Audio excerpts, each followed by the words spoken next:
इस पाकिस्तान पर रहम करो जिस पाकिस्तान को हमने खून खराबे से बचाया है। कब तक आप इस कौम की सब्र और तहम्मुल का इम्तिहान लेते रहोगे?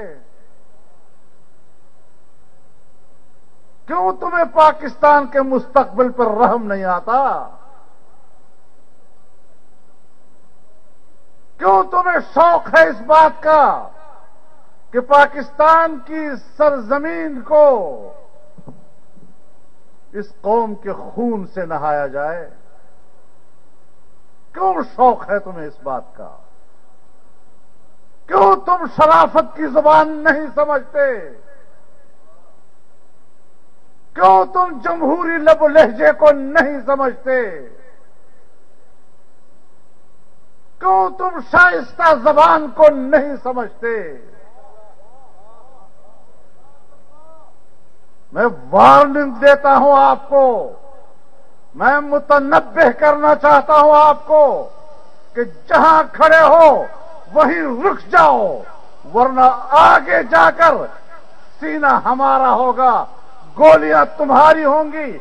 हम पाकिस्तान की इज्जत, इसके नामूस, इसके नजरिए, इसके अकीदे पर अपनी जान निछावर करने के लिए तैयार हैं। मैं अपने तमाम कारकुनों को हिदायत देना चाहता हूं, तमाम पार्टियों से कहना चाहता हूं कि वो तमाम रुकावटें तोड़ कर आएं और जहां जहां पर पुलिस या कोई भी कुव्वत रास्ते में आती है उनकी कुव्वत को तोड़ें, उनके घेरे को तोड़ें, उससे आगे बढ़ें।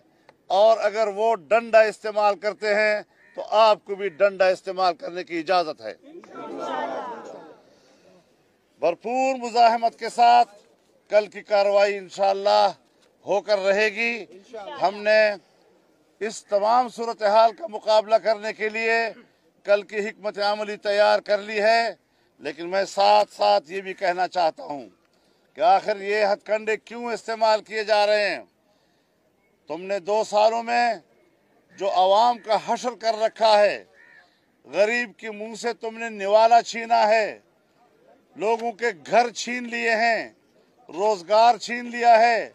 आज किसान रो रहा है, मजदूर रो रहा है, मेहनत कश रो रहा है, ताजर रो रहा है, गरीब दुकानदार रो रहा है, छापड़ी वाला रो रहा है।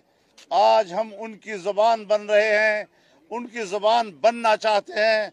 आप अगर अवाम की जुबान को बंद करने की कोशिश करते हैं या उनको काटने की कोशिश करते हैं तो फिर अवाम की जुबान बनना हमारा हक बनता है।